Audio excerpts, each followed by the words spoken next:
We love cosmos. They're easy to grow from seeds. You can get them in a lot of different colors. They love the sun. So we want to show you what colors we have and how we grow them here in the garden. Okay, so I'm going to show you first the colors I have in the garden of cosmos. Oh, and I see one insect in already here. Look at that color. This is cosmos apricot. Really like neon, peachy color almost, or apricot color. And as you can see, the insects really love them. They are really, oops, I didn't want to disturb you, sorry. But look at those colors here. They are really amazing. And it's at the end of the season. We're almost in October. So all these seed pods here, see if I can zoom in on these. This is the finished flower, the pod full of new seeds for next year. So I do dry them, make them all, they have to be all brown, and I collect them when it's not rainy. Try to do it in dry weather. Dry them, you can open them up or dry them in a tray, and then I keep the seeds for next year in coffee filters with a name on. Let me show the other ones here, if I can. Over there is the tall ones. Those I have like different pink shades of pink over here. I'll try and go over there. 1 second. Okay, so I made it safe and sound over here. So here we have some really pretty one. Look at that pink. And we have some more dark ones. We don't have so many white ones in this flower bed this year. But look at the different shades over here. And I just want to show you some that already is really dry. See if I can zoom in here. So this is really dry. You can see all the seeds sitting in here. These brown ones down there. So this is the seed. See if I can take it a little bit closer here. So they are down here. All the brown ones there. And those I'll collect and keep in coffee filters until next spring when I sow them. You can sow them and I'll tell you a little bit more about it when I'm out of the flower bed. Okay, so here you can see a little bit of close-up of the seeds. This is the dried cosmos seeds. They are all brown, almost black. They're ready to be all dried, and then I'll put them in coffee filters with a name on. So my cosmos seeds, here's the pink ones. They have dried and now they are in here in the coffee filters, and we will store them in our shed. It's like unheated over winter. Then when it comes spring, we will sow them in these trays, and we add drainage holes, very important, so excess water can get out.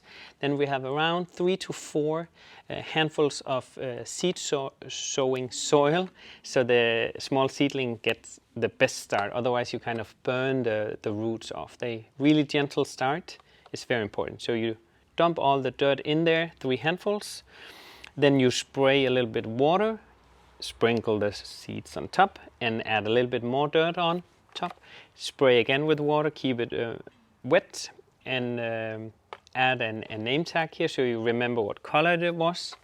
Then we will store them or put them inside our heated porch. It's inside in March, end of March, April. And here they stay until they are quite big, and then we move them out to our greenhouse that's unheated. And then they stay, and we will repot them with the fertilized soil in bigger pots with around 3 plants in each pot. And once they have the 3rd set of leaves, we would pinch the top off, because in that way you get a bushier plant and later on a lot more flowering in the season when it comes. And when you pinch it, do not throw the top out, because the top of the cosmos will sprout really easily. So I also add that around on the edge in a pot with fertilized soil, and they will grow within 6 days, and you have more. And I think it's it's just amazing that the top of that plant will get roots too, because it has a lot of energy, those green flower buds there. So we put them out, and then when it's no more frost, like beginning of June, end of May, beginning of June, we plant them out in the garden. We have them different areas in between with our perennials, because in that way you get really pop of color. And the great thing about cosmos is that they flower really until the frost comes, like October. So that's really a big bonus about having this annual plant. And when we plant them out in these, when, like I told you, there was 3 plants in one, we put them in groups around like 6 pots, because then they tangle in each other and they don't fall in the wind, which is really a big plus too, especially in Denmark, because we have a lot of wind. But then we plant them out there and they grow up. And really important about cosmos is do not fertilize unless you want to have a green big bush with no flowers, because they really like poor soil and they will get a lot of flower. And once they flower, do a lot of deadheading. And deadheading means that you take when the flower has finished, it's withered away, died, ready to put seeds, you would pinch it off, because it will keep on producing more and more flowers.